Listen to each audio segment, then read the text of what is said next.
G'day, I'm Paul Murray. Welcome to the show. Thank you very much for watching and happy Valentine's Day, wherever you happen to be. If nothing else, we can hang out this very special evening. If you want to be part of the show, the hashtag is PMLive. Emails, as always, is pmlive@skynews.com.au. If you're anywhere near Facebook on this special night, like us. Feel free to do that just by searching for Paul Murray Live. Got quite a big show for you this evening, including a panel who've been very kind enough to break themselves away from hot romantic dates, and we'll get to all of those very shortly. And a major disappointment today when the federal government decided to make changes to the Medicare, the private health rebate scheme. They did decide to sign off on some sort of a public dental scheme, but it is nowhere near what we would all think is Medicare for our teeth. It's probably Medicare for maybe one of your molars, and even then it's probably just only half of a molar when talking about the entire scheme that needs to be put in place around the country. An expert joins us in a moment to discuss that. But like everyone, I had the opportunity to, after the show last night, see the Four Corners program, and, quite frankly, the Prime Minister looked as dodgy as she could possibly look. She was given the yes-no opportunity that we've all seen all day.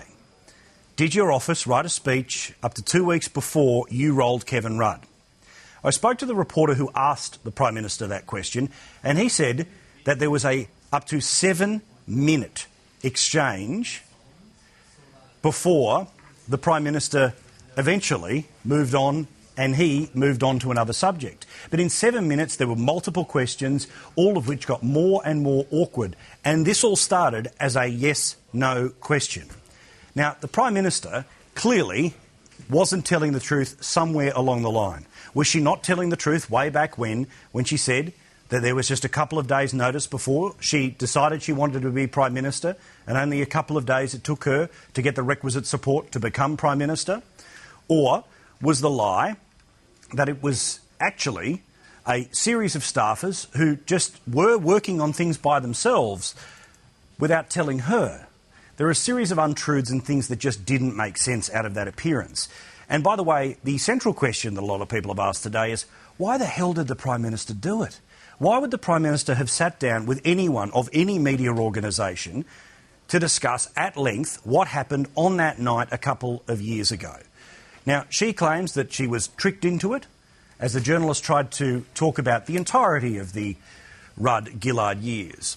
Well, the reporter told me today that the leadership was very clear that it was going to be brought up. It was brought up with the staffers, and it was brought up with the Prime Minister's chief advisers in literally the days and then hours before that interview was recorded.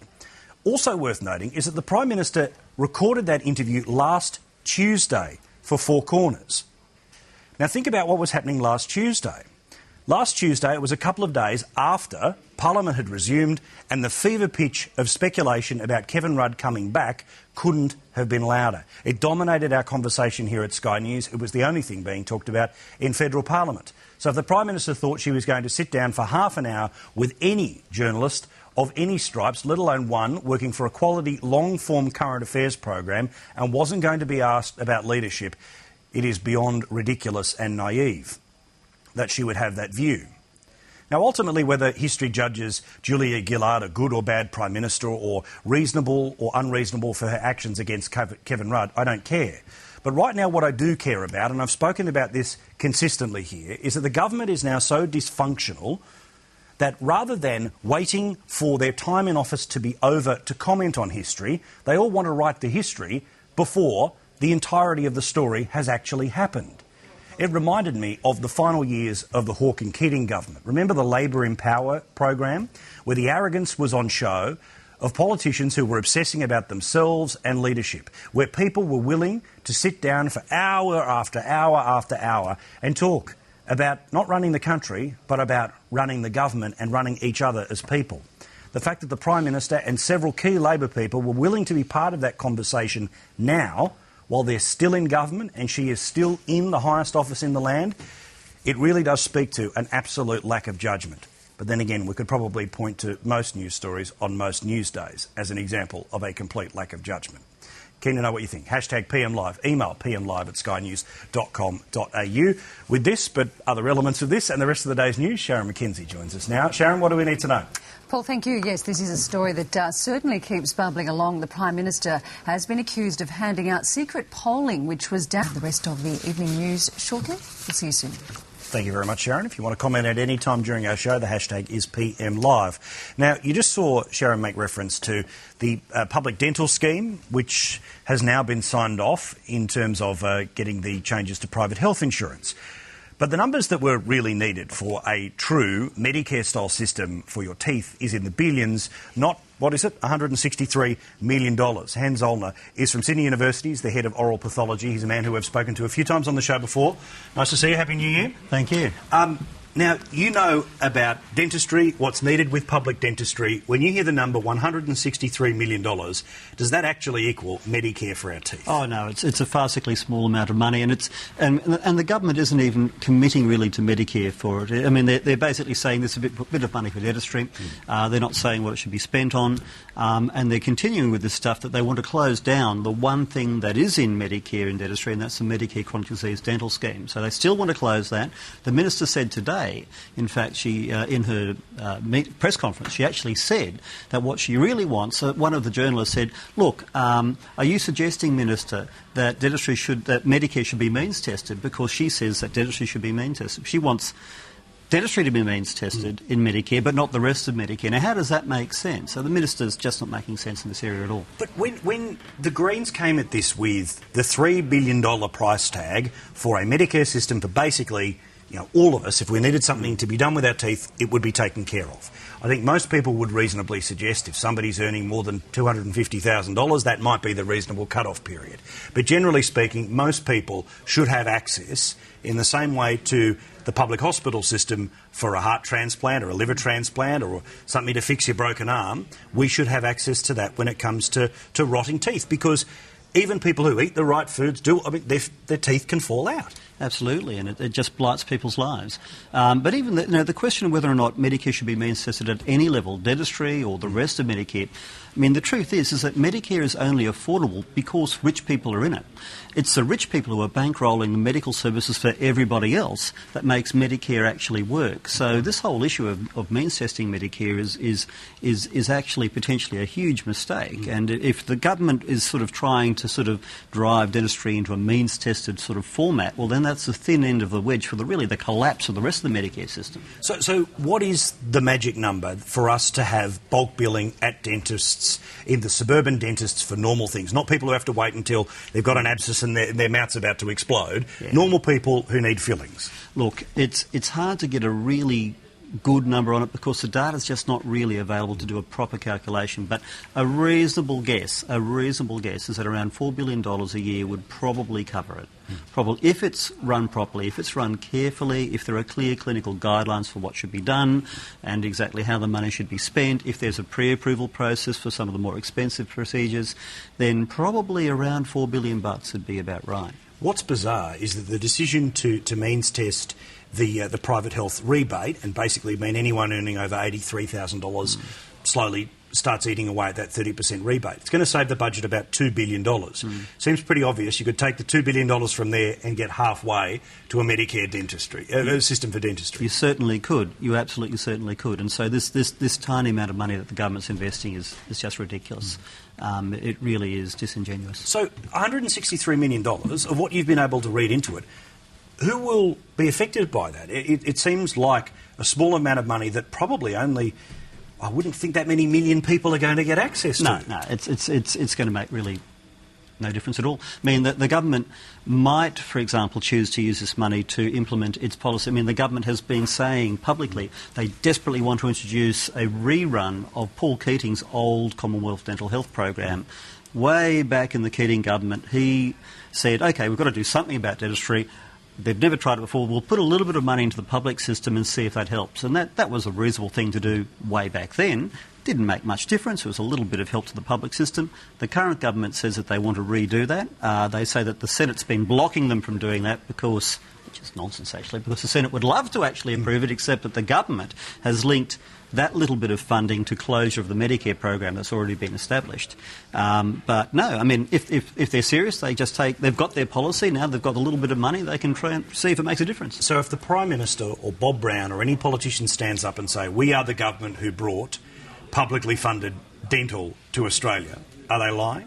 Well, it'd be silly. No, that's right. In fact, the only person who can say that would have to be Tony Abbott. He's the only person who's actually done something to put dentistry into Medicare with the scheme that he set up as a trial. So, actually, I'd say Tony Abbott can say that with absolute confidence. He is the first person to put dentistry into Medicare in the format of the Chronic Disease Dental Scheme as a trial. His office assured me at the time, because I was very critical of them because it wasn't universal for everybody, but they came back and explained to me, well, look, you see, we've never done dentistry before in Medicare, we don't know how to run it, we don't know what the problem is. We're starting it off here, but we're planning to make it bigger and include everyone with time, but we've got to start it somewhere. We thought, well, fair enough, that's sensible. He could say he's done something about it. All the rest, well, they just really haven't. Yeah. Hans, nice to talk to you. No, thank you very much. Lovely to see you. We will keep talking because no matter what they think has been announced, it's not the end of the road. Thank you. Nice to talk to you. Hans Zollner is from the University of Sydney. He's their head of oral pathology. Keen to know what you think, and I wanted you to get a very clear idea that any politician who says we've done public dentistry, they're lying to you. More in a sec. We're live across the country, only on Sky News.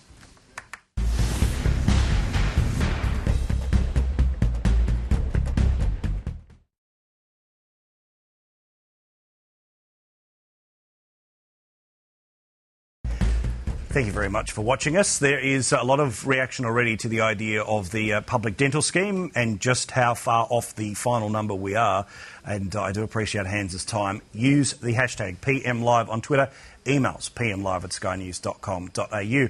Joining us now, as he often does on a Tuesday night, the best thing about Brisbane radio, 4BC's Drive host and former Liberal Party Minister, Gary Hardgrave. Hello. Be my Valentine, Paul. Please. Oh, thank you. Well, happy Valentine's Day to you. And my apologies to your wonderful wife, who I know will be sitting off camera right now. I'm sorry for robbing her of your company this evening. It's just a romantic night out. We just love doing this. It's great. When I think romance, I think Peter Burner. Peter, happy Valentine's Day. Happy Valentine's Day to you, sir. What if we weren't here?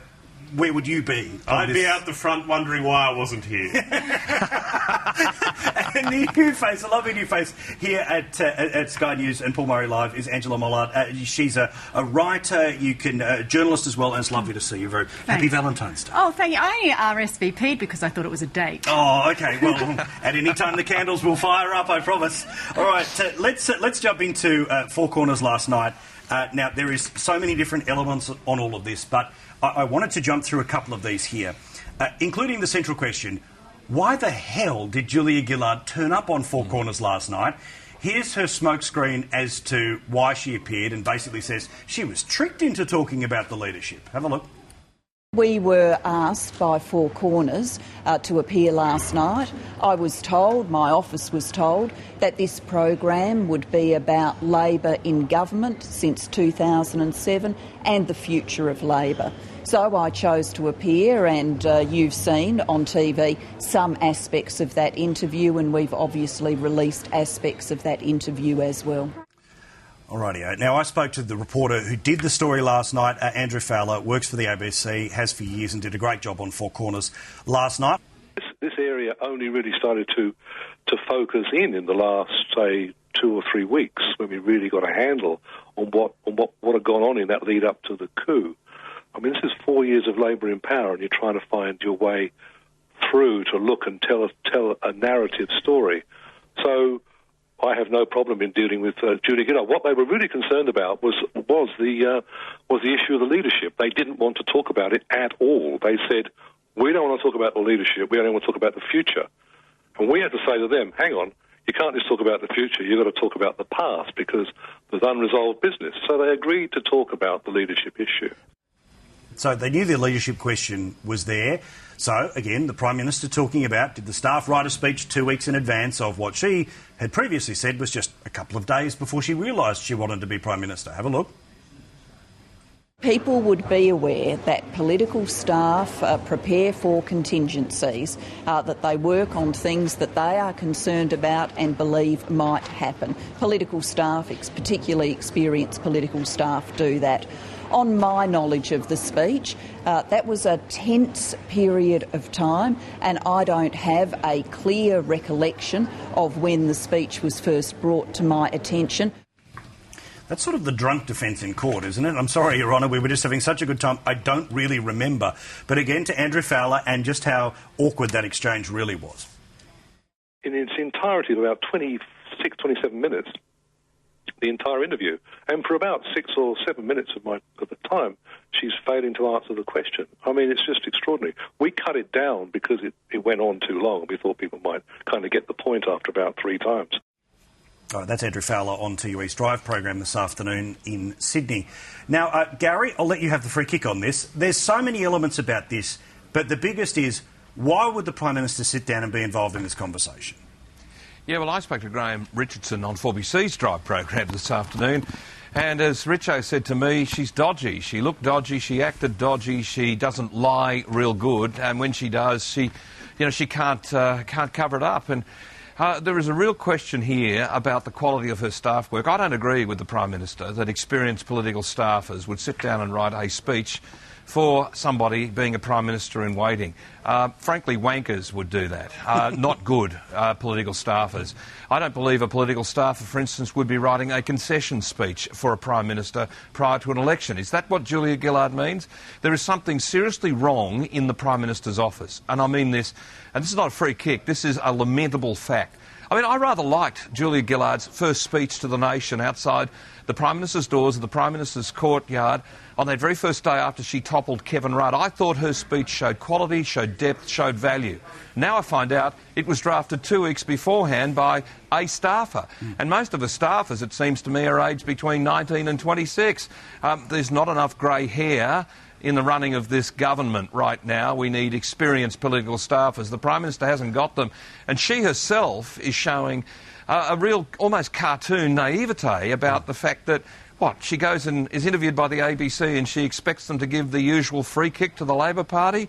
Four Corners doesn't play that, nor should they. So, Paul, I lament the fact that we've got a Prime Minister that seemingly has no values, no understanding of the importance of a job, no direction, and really no future at all. Now, Angela, how did you view the reporting and the Prime Minister's attempts to deal with it all today? Yeah, look, I think more time and preparation probably went into that speech than the entire Malaysian solution, to be frank. Look, I'm not that bothered about the speech, nor about the polling that she was apparently aware of beforehand. What I was really concerned about was the fact that the American Secretary of State, and this came out in Four Corners, had to call upon Kim Beazley to, summons him to say what the hell's going on down there. Now, look, I was in the UK when the leadership spill occurred. We looked ridiculous, frankly, and I think that we need to be looking at that. We're so concerned with how we're playing out domestically, what it's doing to policy, but actually how we're being seen internationally is... I've got grave concerns about that. We've got no gravitas, and we're a country that's actually doing really well economically. We should be selling that. Other leaders should be coming towards us, looking at that, and we should be selling it. It's only that Greece is looking so appalling that we're kind of going under the radar. But it's also that thing, too, Peter, where if there is the Kevin Rudd change and there's a switchback, that would be 4 Prime Ministers in 5 years. That's Japan. I mean, that's, those countries that we all roll our eyes at. That's Italy. Exactly. Mate, 4 Prime Ministers... It's Tuesday. Who's in charge? In 5 years, if there's the change. What did you think about all of it and the palaver that's gone with it? Well, I would like to issue on the drunk defence. I've been drunk many, many times, and you can always remember. You can always remember. It's a lie to say you can't. I think you hit the nail on the head right off the top. And I know this is fodder for news programs, and I know we're all dining out on it, and column inches will be written about it. This is 2 years ago. I don't care. Politicians knife each other, Et tu and the rest of it. These guys are so confused now, they're knifing each other in the front. They're not even waiting for the courtesy of turning around to stab you in the back. We have Kevin Rudd. Kevin Rudd should suck it up, princess, and rack off. Correct. Julia Gillard is proving to be an unfortunate waste of time, which leaves us with Tony Abbott. And as someone who's got a vote at the next election, Bugger if I know. It's an interesting thing. So I think that's where most people are. I think most people are where. If we're back anywhere from a couple of years ago, we're back to where we were before the last election. Total frustration with both sides of politics, lamented both sides of leaders, and a lot of irritation about what's there. Sorry, Gary, jump in. You're right. I mean, this is what I'm saying. We need values. I mean, I seriously want to see a debate in this nation built around values. I want a clear statement. These are my values. These are not written for me by staff. This is... I mean, I always think, and this is what I really believe, the best speech that you can give is one that's based on what you believe or what's in your heart. In other words, what's in your heart or what's in your head. If you stick to that, you're not going to go astray. And I had countless bureaucrats got very frustrated with me because they prepare lovingly these kind speeches, you know, like the Kettle's chips. They'd carefully hone every little piece of potato flake into a... And I'd chuck it out. I'd never used it. And so my words were my words. Now, I need a Prime Minister, when she speaks, her words are her words, not prepared by some boffin in a back room on the whim of a possibility. Spare me. I mean, there's something wrong here. It seems weird to me that if you think about it, that when you were a kid who had to give a speech at an assembly, you would write that because it meant a lot to you. Yeah. You would think your ascension to the Prime Ministership, no, it's okay, staff, I'll handle that one. Yeah, sort of. I kind of agree. But you know what? Tony Abbott came out today and said that he writes all his own speeches, and we saw how poorly he performed in front of Obama. So, you know, to and fro, sometimes I think you're better to have the expertise of the written word. You're a politician. Yes, you should be great at words, but you've got a team. Use them. Now, today, the deal was done between the Greens and the government to get changes to the private health rebate scheme. Basically, if you're an individual earning over $83,000, slowly but surely the 30% rebate will be slowly whittled away. If you're a couple earning about $160,000, the same amount of money kicks in. Now, here's the Health Minister going, I think, too far, trying to make the point that, well, it's everyone in the middle we're taking care of. Have a look. It means that low-income Australians won't be subsidising the private health insurance rebates of much higher-paid Australians. You can be a bank teller on $50,000 a year and a bank executive on $500,000 a year and a bank CEO on $5 million a year and still be offered the same insurance product and receive the same subsidy from the taxpayers. She also went on to say that we need a system where the bank tellers aren't the ones who are subsidising the bank CEO's private health care. Now, the $80,000 number that I'd like to just point out here, where the benefit starts falling away, the $80,000 that could be builders, could be senior members of the police force, could be school principals, could be a lot of other people. I don't think $80,000 is the same as $100,000, $150,000 or $200,000. And in the economic modelling for the carbon tax, the government itself showed that on $80,000, an individual, once you've paid for rent or somewhere to live and all of the costs, has $0 left. Yet that's where they drew the line to say, sorry, you get nothing. They're not having enormous money fights, people on $80,000 a year. And look, I'm trying to understand this, but people who are on $5 million a year can take care of their medical. Correct. People on $50,000 a year need a help to take, which is what the rebate's all about. When you start pulling the rebate back, the only people that are going to start affecting is the people that are using that rebate to ensure they have private health cover. Correct. So it's actually the people in the middle that are going to suffer the most. But we have a system, Angela, where if you earn $1 over $50,000, you are fined a percentage of your wage if you don't have private health insurance. Yes. Now, yes, there is a big band between $50,000 and $80,000, but the idea that anyone would draw the line and say, well, 80 grand's when it starts to get comfortable. I know there'll be people watching who don't earn that. They'll earn $78,000 and say, what are you talking about? But I know whenever you draw a line, it's a dangerous thing, but how can the line not be drawn at $250,000? Yeah. 80 grand is not a huge amount of Yeah, cash. see, I disagree with you. I think $80,000 is a reasonable amount of salary. And if for a couple, that's $160,000. What she's saying, Plibsek, is not that you're going to lose the full 30%, is that it's going to, in increments, drop away. Correct. So it's not like you're going to lose it. The guy on $5 million, the CEO, he's going to lose all of that 30%. You're going to lose it by increments. But the thing is that the person who's earning between $80,000 and $180,000 is paying 37 cents in the dollar tax. They're paying more tax than somebody who's earning $50,000 or less, which means they're already putting more than their share into the system, yet they don't get anything back from it by way of the private health rebate. That's my issue, is that Sure. I mean, she might say that they're evenly compensated, but it's not even in terms of literally the number of dollars you put into the system. Yes. And that, to me, Gary, is the area where the government is really playing quite clever, well, not so clever, and subtle games with just how much is rich. Yeah, and it's a little bit of class warfare, and let's be clear that no bank CEO would show up to work for just $5 million a year, let's face it. That's one, they're paid much more than that. It's true, yeah. The other point is, and to go back to that chap from the University of Sydney, the Professor... Hans Zollner, yeah, great guy. Yeah, I mean, the point he made before was the reason why Medicare works is because rich people pay into it. Now, the way this rebate works is that for every $3 the premium increases, the government picks up $1, 30% in round figures, OK? Let's look at the other $2. You pay the other $2.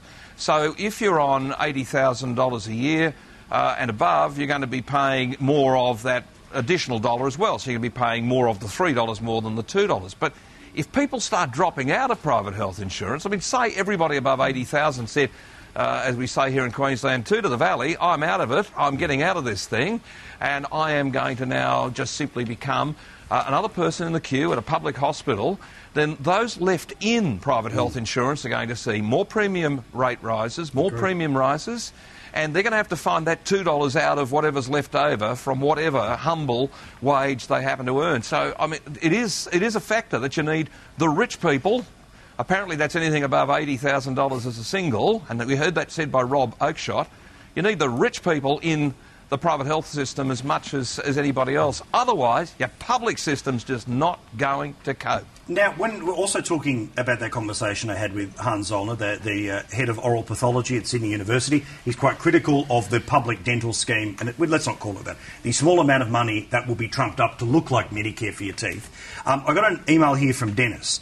Dennis says, "G'day, Paul. My wife is on a pension, just got a letter to say that she can have her dental appointment now at Gympie Hospital. She's been waiting for 11 years.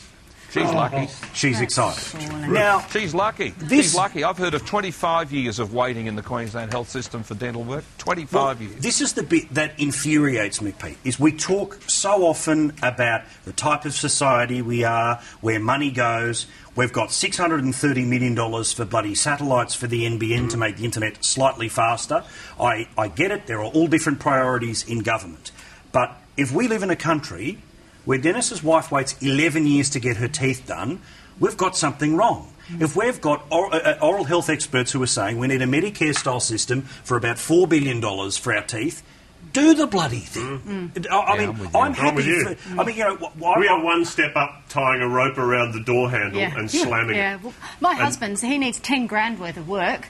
He's needed it for the last 3 years. Yep. We can't afford it at the moment. He's even considered going to Thailand to have it done. Exactly, and this is what people are doing. You know, it's well documented on this show, the issues that I've got with my teeth, and I'm lucky, got a great job to pay for all of this, but to me it's a system where if we judge ourselves as a country in the same way we are proud that if your kid breaks their arm, it's just cool, it's taken care of. The same should be your husband and his teeth, and Dennis, your wife waiting 11 years. It's bloody disgraceful. It is bloody disgraceful.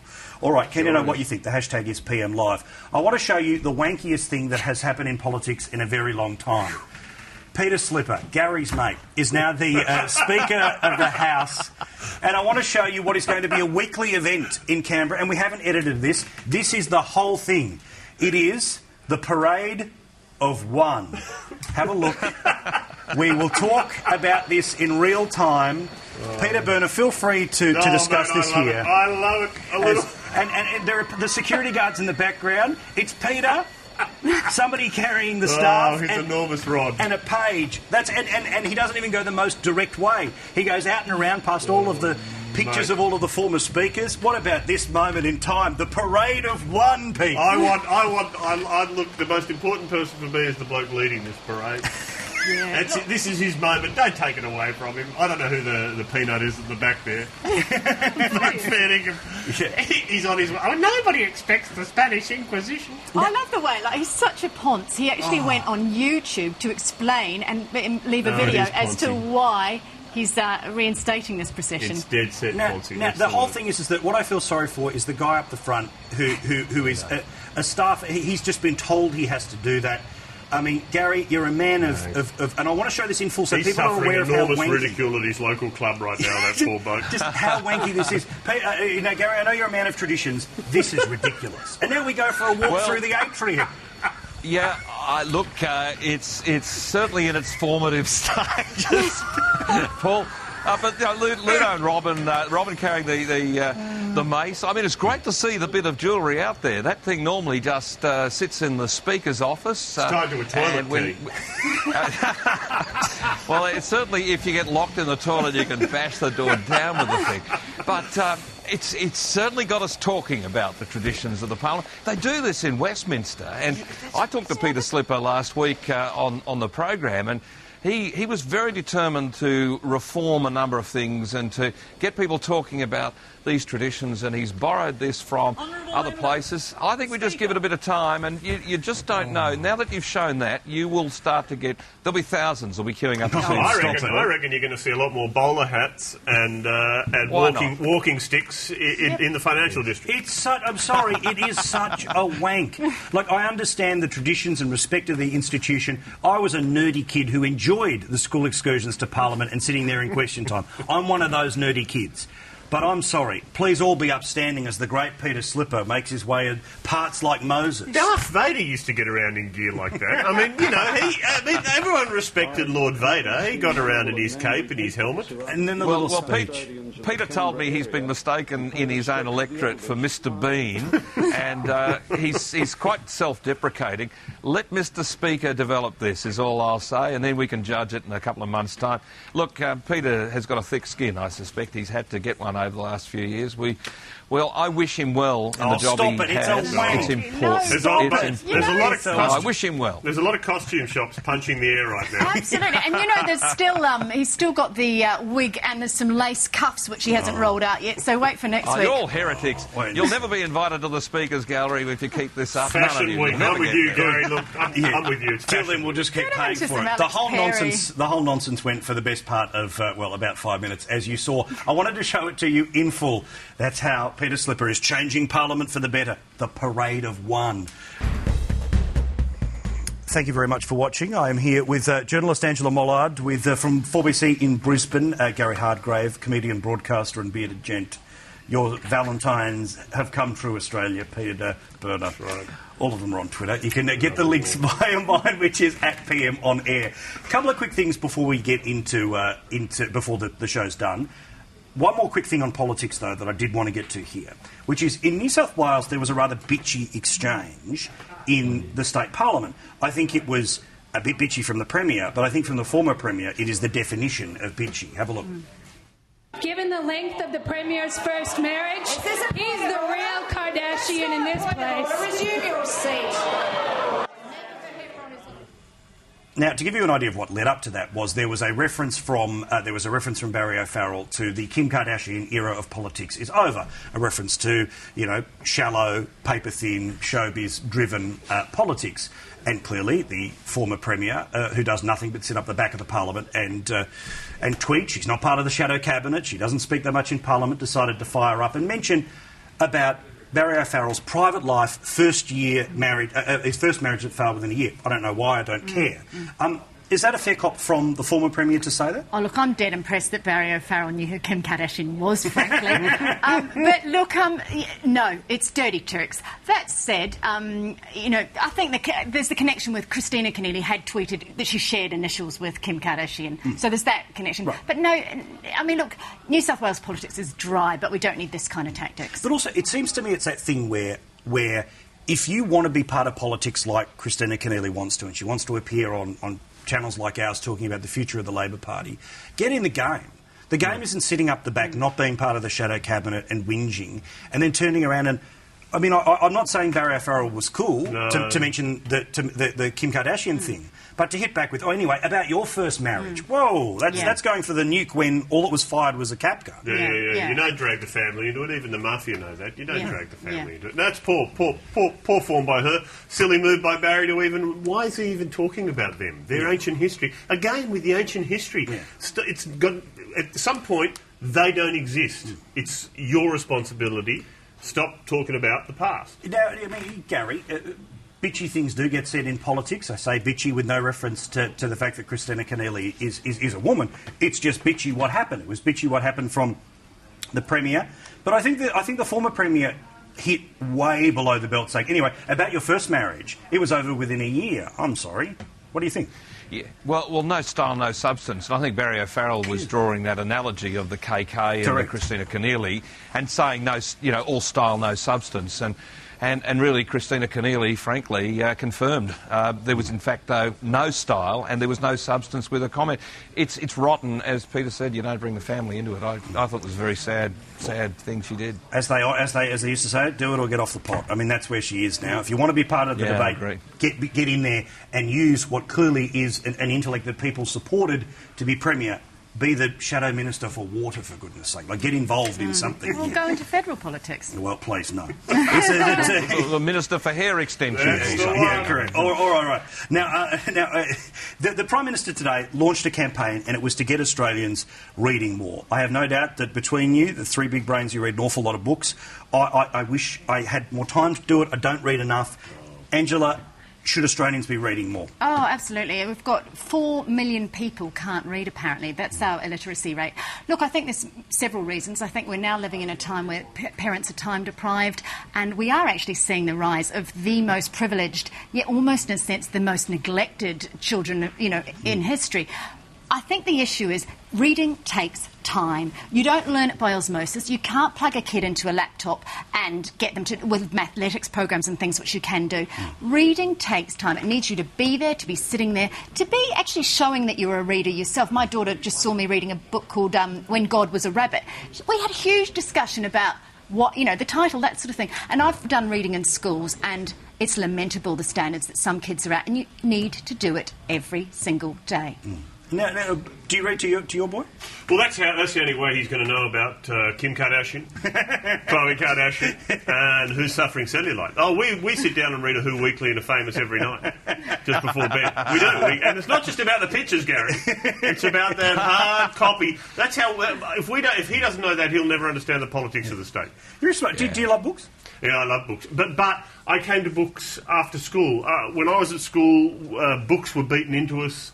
And we were forced to read. I became a reader after I left school, and I started to devour. And I went, of course, through the French and then the Russians and the Germans. Read them all. But it wasn't until I'd left school. So while there's a lot of parents going, my daughter doesn't want to sit in a room and read Picnic at Hanging Rock, don't sweat it. Providing there are books in the house and books around, and they see you reading. Monkey see, monkey do, Yeah. Gary, what was reading like in your house? And generally speaking, do you think that we do read enough? And how do you get people to do it? We're all busy, all of those things. Yeah, well, I mean, as a kid, I read The Flood of the Doves and Bernard Riley's Green Mountain and loved them as books. And, the funny part for me, and I'm reading Matthew Riley's Scarecrow and the Army of Thieves at the moment, lining up a couple of Clive Cussler books I haven't been able to get hold of. I mean, I read books, and I really enjoy reading books, and, it's all good fun. For me, I left school almost 18. I spent a couple of years as a rocky jockey on a radio station, playing records. Everything I read was record labels, and I actually found by about the age of 20, I'd lost the ability to read and write. And so I actually said to myself, hey, stupid, you actually were doing really good at English while you were there at school. So I actually started reading, and I bought heaps of books. My wife reckons it'll be the curse because when I die, somebody's going to have to take these books. But the good news, straight hot off the presses, the 19-year-old son declared to me, despite his love of cyberspace and everything, there's nothing like a good hardcover book. And I thought, genetics, it works. See? Yeah, very nice. And look, people always have that thing about the real book versus the Kindle or the iPad. Who cares how you read it as long as you do? The only thing I think is that if you're children's books, you need to read the book before you see the video. And I think what we're seeing now is kids are watching Harry Potter before they're age appropriate, and they're not actually reading the book, and you get so much more. Lion, the Witch and the Wardrobe, another one. I've been reading that to my daughter, and it's just, you need to have that visual imagery within yourself before you see it and it's taken away from you. I don't want it ruined for me, but I'm getting right into the Anchovy Circus right now. It's a ripper book. It's not a big book, but it's fun. Don't tell them about it. Don't tell me how don't. The one thing I remember as a kid, I sort of hated reading as a kid. It was for part of the whole thing of hating school. And remember the Choose Your Own Adventure books, which were basically books where if you decided to do one thing or the other, the story would go in a direction. I always tried to make the worst choices possible so I would die as fast as possible. I would always just try to go, which way will make this book end faster? Anyway, I eventually figured out, not all of the choices were bad, and there were some good adventures along the way. Now, we've only got 90 seconds left, and I wanted to talk about what is unsurprising ugliness in the world of music after Whitney Houston's death, which was that Apple and other record companies, but particularly Apple, put up the cost of the Whitney Houston greatest hits when they realised people were buying it after she died. Yeah. I get that they're there to make money, but to me it's pretty tacky. Oh, look, it's cynical opportunism, isn't it, by Sony and then by Apple, who then move backwards on it.